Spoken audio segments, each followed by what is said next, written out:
Well, fellas. Hello. Hi there. There are some people who we need to give thanks Yes. to. Yes, and the little people. Yes. I'd like to thank the little people. These are people who have decided that they value what we do. They love our sexy male voices, and have been lured by those baritone tones to give us money. Yay. And that is a kindness that we adore. So we owe some thanks. And thanks first to MW Unicorn. Yay. You're great. Uncle Mark? Yeah. I want you to give a patron saint to Karen. Ooh. Oh my gosh. You put me on the spot here. Let me search the data banks here.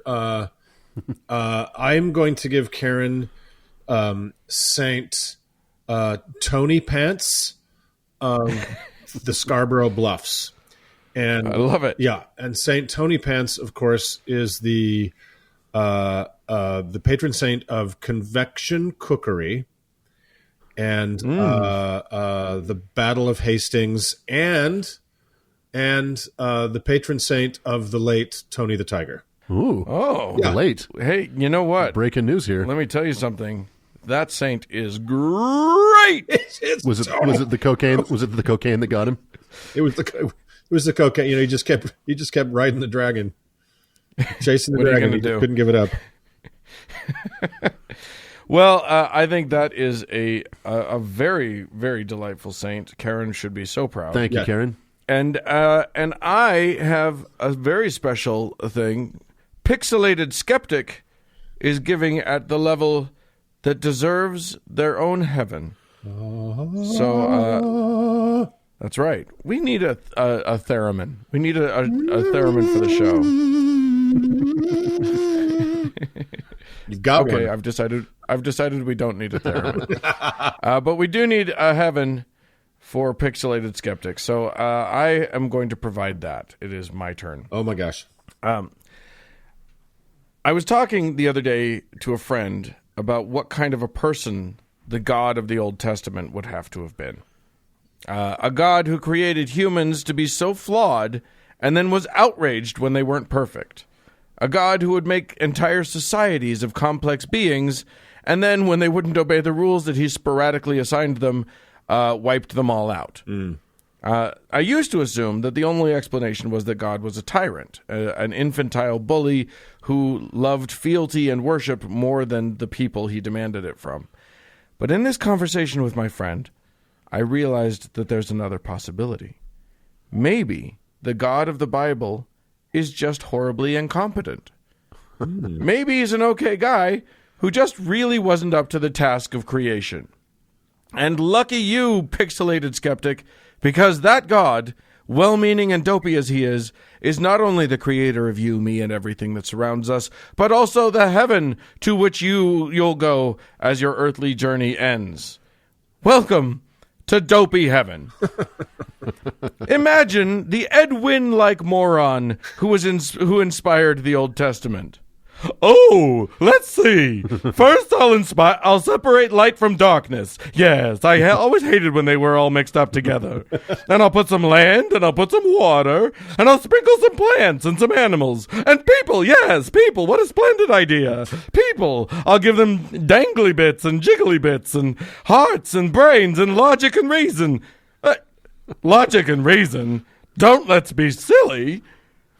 This bumbling dingbat who gave humans raging animal sex drives and then commanded them not to act on them, who sent cryptic messages from burning bushes, who took 10 plagues to convince a king to let his people go. 10! Imagine how stupid this God is that it takes him 10 plagues to convince a pharaoh of something when that same God is capable of mind control. This is the God who convinced the people who was convinced that people needed a set of absolute rules of what kind of ossifrages and marmots they could eat, and what they had to do in order to save themselves and others from the monthly uncleanness that he had inflicted upon them for no apparent reason. He created chaos and demanded order, and was baffled when none of it worked. Now everybody. Oh, this I wrote another Ed Wynn quote for myself. Apparently, I really like my Ed Wynn impression. Your It's a Edwin good is one. very good.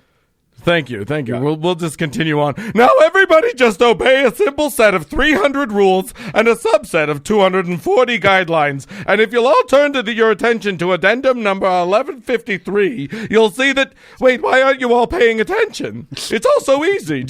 If you'll just refer to, oh, this is impossible. You know what? I think I'll just start over. You there, old man, want to learn how to make a boat? That's the creator of your heaven, pixelated skeptic. That's who you have to thank for what's in store. And what is in store, you might ask? Well, brace yourself for the splendor. Your God has created for you absolute perfection, an ideal eternity where everything is wonderful all the time. Truly nirvana. Just as God designed, you'll arrive at the pearly gates to be greeted by St. Peter and judged worthy or not of entry. Except that the Lord did not plan this well, and there is a horrible traffic jam of millions of people trying to get in, with more arriving every second. Peter's only one guy, after all. Never mind. You needn't wait for Peter's judgment. You know you're worthy of heaven. You gave to the how-to heretic. Also, you notice that the walls of heaven aren't really that high and are super easy to climb, and since you know that the God of the Bible can totally be tricked or caught out on a technicality, you just skip the line and jump the fence. Boom, you're in. Now you head to your assigned home, a luxurious villa where every comfort is afforded you. Except pillows. God has decided they were weird and funny looking, and maybe they were mocking his hair, so he banned them. But everything else is wonderful. All your food will be provided for you. The Lord God, in his wisdom, assembled the most accomplished team of chefs to plan the ideal menu for every resident of heaven. Of course, he had some ideas about what was okay to eat and what was culinarily no-go. He discussed various foods and preparations at length with his chefs, going over every ingredient and preparation available in the known universe. He went through every recipe with a fine-toothed comb, so you'll have the ideal heaven experience. You know, because he loves you. What he finally landed on was spinach. He thought that sounded wholesome. So that's what you get. Forever. Oh. Sorry. But your entertainment will be fun. The Lord has prepared for you a panoply of delights, including gladiator fights, which are highly entertaining but sadly no longer allowed. Strip clubs that are entirely off limits. Movies and plays that are so fun they're definitely not going to be okay. And countless more things that you won't be able to participate in. There are other idiosyncrasies, of course, to your heaven. Corners and angles are apparently displeasing unto the Lord, so everything has curves. Most places smell like a burning animal carcass, the Lord's most pleasing odor. And at some point he decided he really liked a certain blue tartan plaid, so a lot of stuff is painted in that. But really, trust me, it's going to be super fun. So there you have it, your heaven. I'm required to say that you'll love it, lest I be smitten, and you'll be required to enjoy it forever. Hooray! Hooray, pixelated skeptic. That's whew. That God sounds like Rodney Dangerfield's character from Caddyshack. Right? Yes. I considered, instead of Ed Wynn, going with George W. Bush, but I didn't want to go political about it. So. Oh, well, there's a long list of idiots to choose from. Yes, indeed.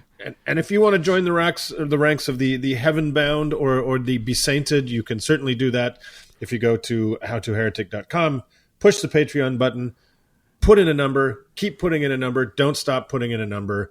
And if you can't support us that way, well, then by God, head over to iTunes or Stitcher, wherever you can give us a 5-star review. Say something nice about your uncles. We're not going to live that much longer. So with that, I guess we should move on. Here we go.